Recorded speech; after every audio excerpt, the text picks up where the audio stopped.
अस्सलाम वालेकुम students, welcome back to an amazing platform doctor Saima lectures. आज का जो हमारा टॉपिक है वो है स्ट्रक्चर ऑफ फ्लू वायरस, ठीक है, जिसको हम इन्फ्लुएंजा वायरस बी कहते हैं। ठीक है, अब इन्फ्लुएंजा वायरस बेटा, इसके बारे में मैं आपको याद दिलाऊं तो आपने जब हम पढ़ रहे थे कि वायरस इविजन्स पढ़ रहे थे तो उसमें हमने ये स्टडी किया था कि इन्फ्लुएंजा वायरस हमेशा जो है वो अपनी सरफेस प्रोटीन को चेंज कर लेता है। ठीक है, मतलब कि ये एंटीजेनिक वेरिएशन शो करता है। ठीक है, तो एंटीजेनिक वेरिएशंस का क्या मतलब होता था कि ये क्या करता है, अपनी सरफेस प्रोटीन को चेंज करता रहता है। इसलिए हर साल जो है वो न्यू वैक्सीन आपको चाहिए होती है। हर साल जो है वो न्यू वैक्सीन बनाई जाती है इन्फ्लुएंजा वायरस के लिए। अब हम स्टडी करेंगे इसकी स्ट्रक्चर। ठीक है, स्ट्रक्चर में बेसिकली बेटा न्यूक्लिक एसिड को हम पढ़ते हैं ना कि न्यूक्लिक एसिड, फ्लू वायरस का जो न्यूक्लिक एसिड होता है वो क्या होता है, वो डीएनए होता है या वो आरएनए होता है। तो बेटा फ्लू वायरस में हमेशा आपके पास क्या प्रेजेंट होता है, आरएनए प्रेजेंट होता है।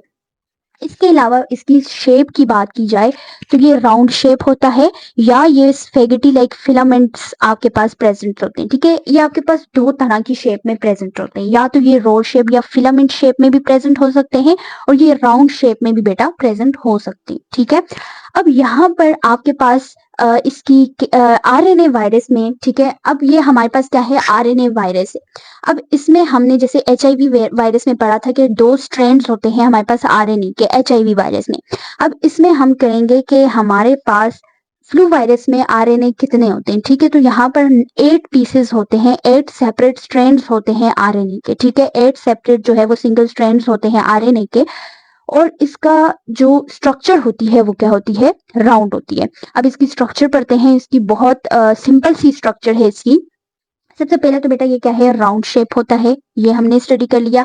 अब इसका जो इन्वेलप है वो किससे बना होता है, वो लिपिड से बना होता है। ठीक है, और इसके इन्वेलप के ऊपर जो आपके पास स्पाइक्स प्रेजेंट होती हैं वो किस तरह की होती हैं, टू टाइप ऑफ इसमें प्रेजेंट होती हैं। इसकी जो स्पाइक्स होती हैं, टू टाइप ऑफ इसकी स्पाइक्स प्रेजेंट होती हैं। सबसे पहले आपके पास एक होती है जो कि मशरूम शेप होती है। अगर आप गौर करें तो ये आपके पास इस तरह की मशरूम शेप में प्रेजेंट है। ठीक है, जिसको हम कहते हैं न्यूरामाइनिडेज। ठीक है, अब न्यूरामाइनिडेज क्या है, वो मशरूम शेप है। जबकि दूसरी जो हमारे पास इसमें स्पाइक प्रेजेंट होती है वो क्या है, हीमाग्लूटिनिन। ठीक है, ये हमारे पास क्या होती है, रोड शेप में बनी हुई होती है।